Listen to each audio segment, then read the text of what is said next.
नमस्कार मैत्रिणींनो, आज आपण बनवणार आहोत चण्याच्या डाळीची आमटी।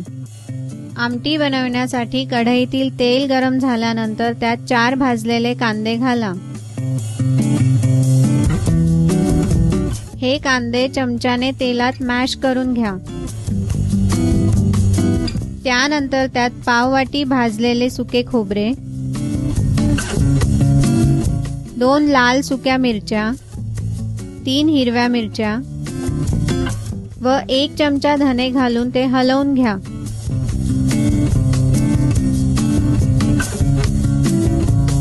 त्यानंतर त्यात 10 ते 12 लसणाच्या पाकळ्या व 1.5 इंच आलं घालून हलवून घ्या।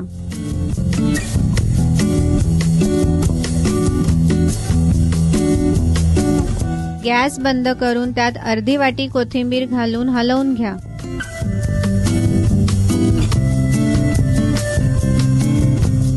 हा मसाला थंड झाल्यानंतर त्याची पेस्ट तयार करून घ्या। त्यानंतर कढईतील गरम तेलात 1 चिमूटभर हिंग, 4 ते 5 कढीपत्त्याची पाने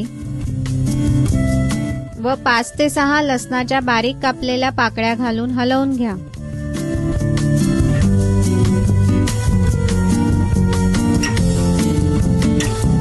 त्यानंतर त्यात बनवून ठेवलेल्या मसाल्याची पेस्ट घालून ती परतवून घ्या।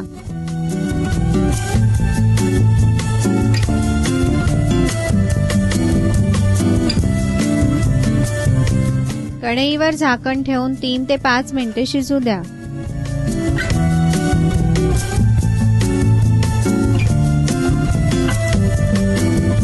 कढईवरील झाकण काढून पुन्हा एकदा हलवून घ्या।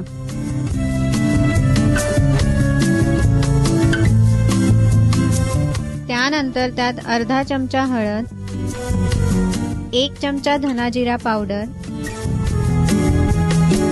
2 चमचे लाल मिरची पावडर व 1.5 चमचा गरम मसाला घालून सर्व मसाले व्यवस्थित एकत्र करून घ्या।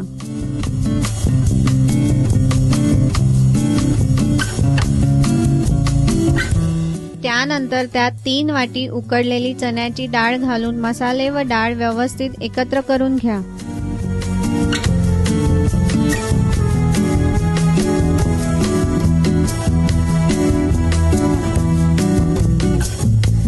त्यानंतर त्यात चना डाळ उकळवलेले पाणी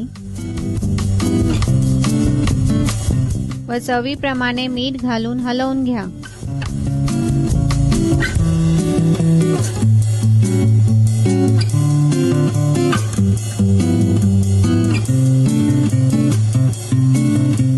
कढईवर झाकण ठेवून डाळ मसाल्यात 5 ते 7 मिनिटे शिजू द्या।